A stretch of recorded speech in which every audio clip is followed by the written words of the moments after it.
Las desapariciones han llevado a padres en todo el mundo a luchar y no darse por vencidos hasta saber algo de sus hijos. Para ellos es necesario saber qué ocurrió y esperan conocer la verdad sin importar cuán dura sea. Y para ejemplo de lo anterior están los padres de Cinda Lynn Pallet y Charlotte June Kinsey, quienes desaparecieron un día y hasta ahora es un misterio si están vivas o muertas.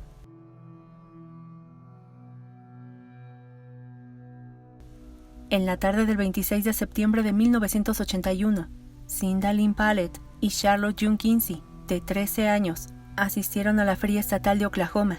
Era la primera vez que se iban sin sus respectivos padres, ya que creían que eran lo suficientemente mayores como para asistir por sí mismas. Cuando el reloj marcó las 5 de la tarde, Charlotte llamó a su casa para contarle a su madre Paula Peterson que les habían ofrecido trabajo para ayudar a un hombre de la feria. Ayudarían a descargar animales de peluche de un camión, y una vez que concluyeran volverían a casa. Paula estuvo de acuerdo y pidió que le avisaran a Norma Pallet, madre de Cinda, para que estuviera enterada. Así lo hicieron, y tras esto Charlotte prometió llamar a las 9 p.m. para informarles dónde recogerlas. De acuerdo con informes policiales, las chicas fueron vistas por última vez alrededor de las 5:30 p.m., así que para cuando dieron las 9 de la noche, sus padres se preocuparon. Al no saber de su paradero, llamaron al departamento de la policía de Oklahoma para denunciar su desaparición. Esto obligó a los oficiales a recorrer el recinto ferial, buscando cualquier prueba que los acercara a Charlotte y Cinda.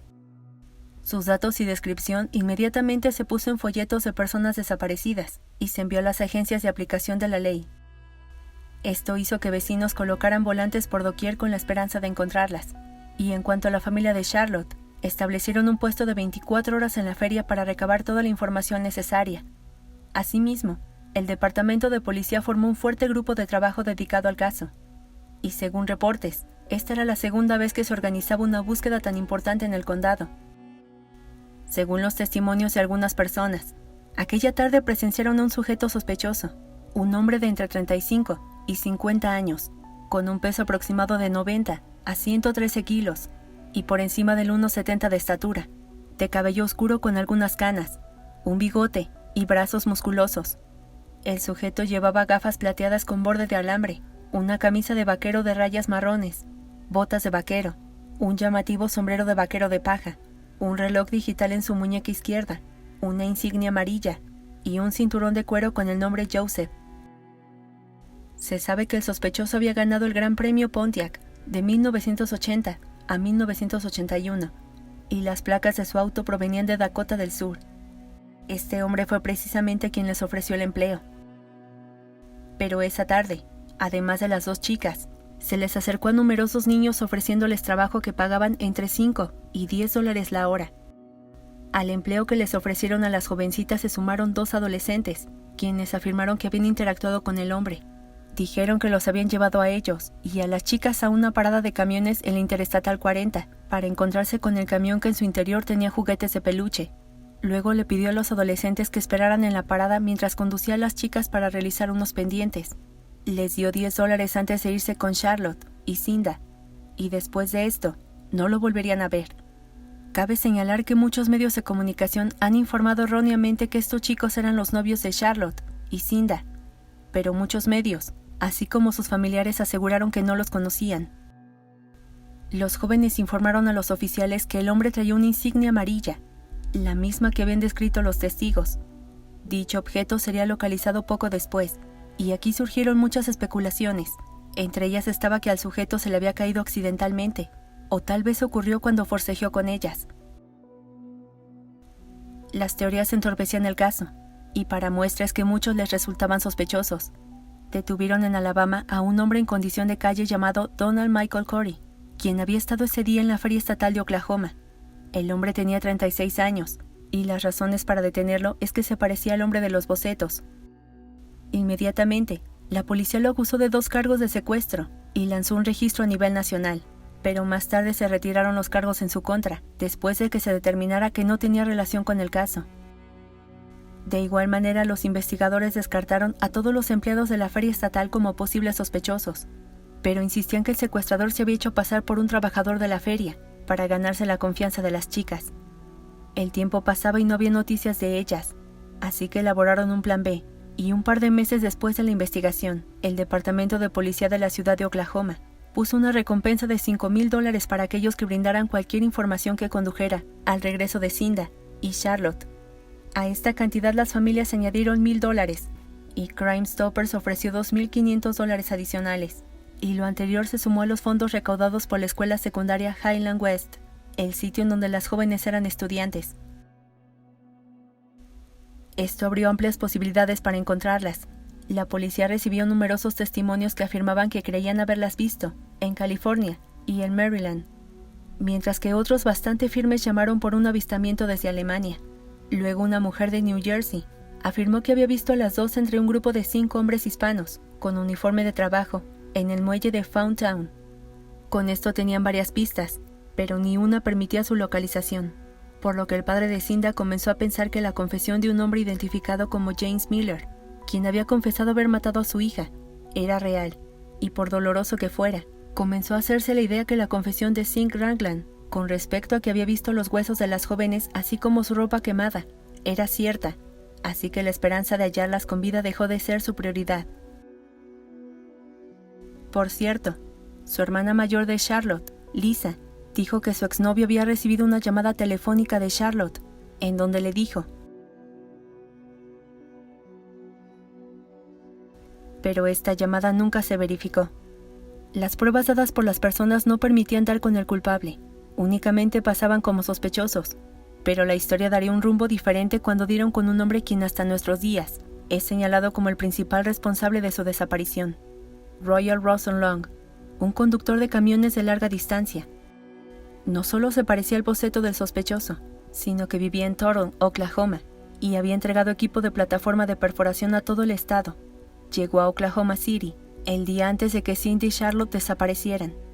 El hombre aseguró que entregó un remolque de plataforma a un negocio local y luego admitió que al día siguiente estuvo en la feria, es decir, el mismo día de la misteriosa desaparición de las jóvenes. Y a pesar de que los testigos lo identificaron como el hombre que daba trabajo a los niños en la feria estatal, Royal Russell negó cualquier participación y se describió como una buena persona. Sin embargo, su pasado lo describía como un peligroso hombre. De acuerdo con su historial, era un agresor sexual de mujeres jóvenes.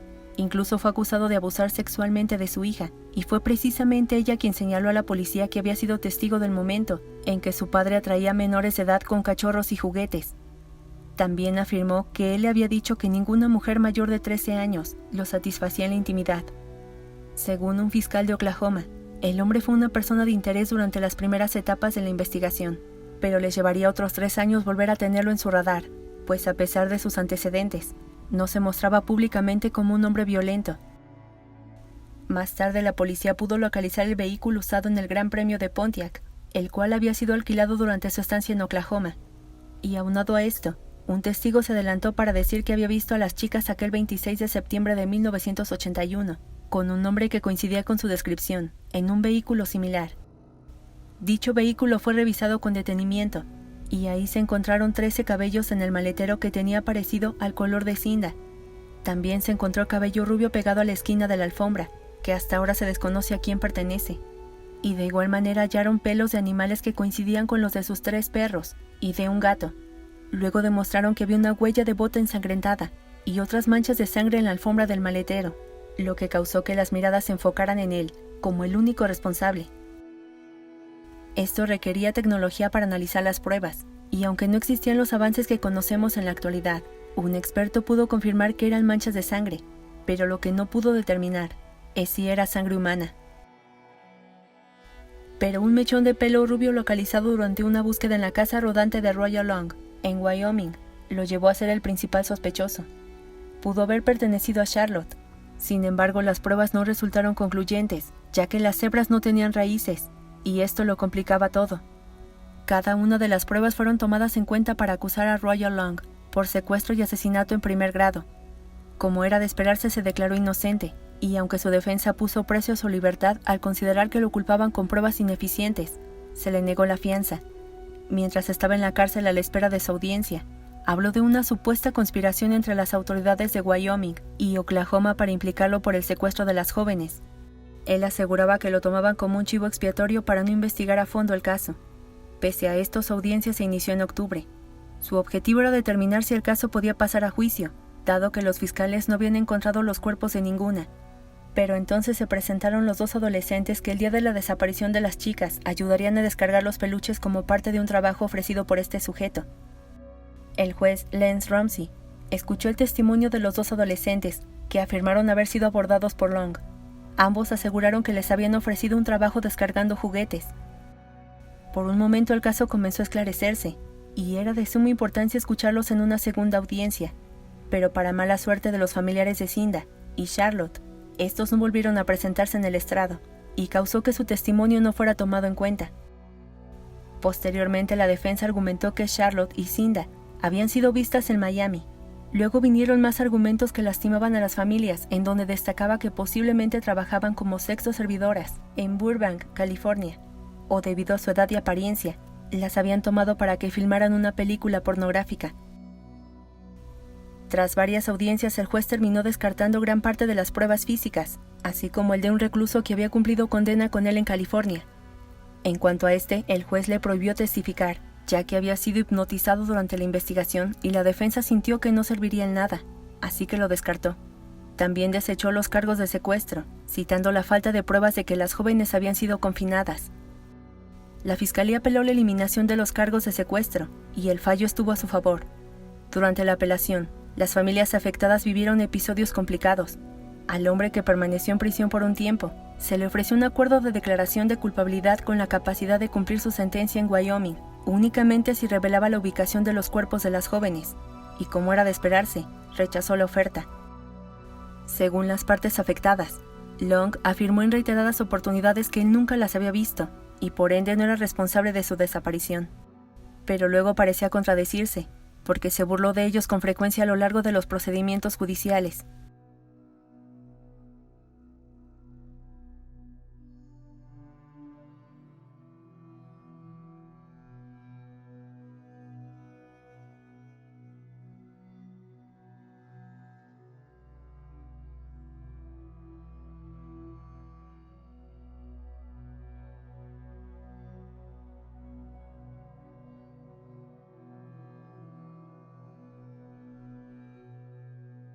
Por este caso, Long fue arrestado por el FBI en Nuevo México, y cuando se le preguntó por Sharon, este aseguró que había llevado a la joven a Cheyenne, en Wyoming, y la había puesto en un autobús o camión de color claro con destino a Dallas, pero estaba sana y salva.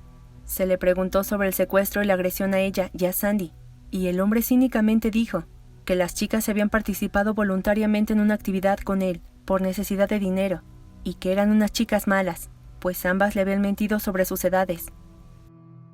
Long fue condenado a 2 cadenas perpetuas por cargos de secuestro con el propósito de cometer libertad indecente con un menor.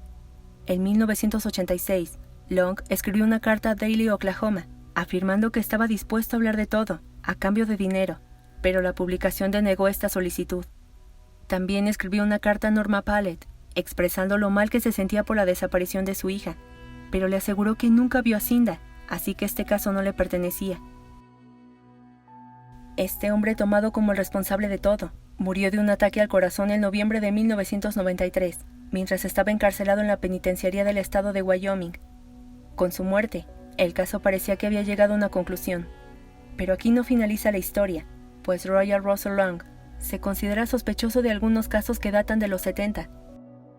Se sospecha que está involucrado en la desaparición de Carlene Brown, de 19 años, ocurrido en Rawlins, Wyoming, el 4 de julio de 1974.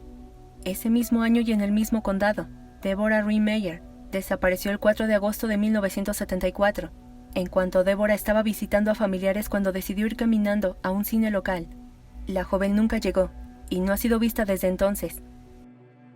Se detalló en un reporte que era presunto culpable del secuestro y asesinato de Jaylene Dawn Baker, de 10 años, una tragedia ocurrida el 23 de agosto de 1974, en Rawlins, Wyoming. Su cuerpo fue encontrado en un campo un año después de su secuestro, y la causa de su muerte fue por un golpe en la cabeza. Este caso no pudo resolverse en su totalidad. El culpable se llevó el misterio a la tumba, y de los últimos reportes que se han dado a conocer es que Cinda y Charlotte habían sido vistas en Miami varias veces en el transcurso de 2 meses, y que usaban nombres similares a los reales.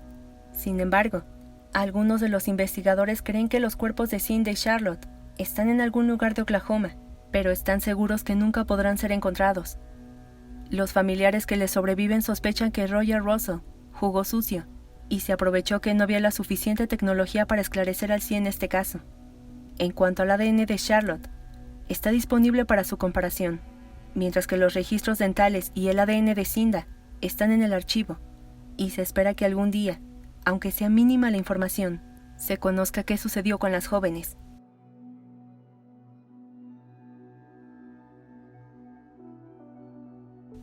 Si te gustó el video, por favor regálame un like y compártelo con tu familia y amigos, me ayudarías mucho.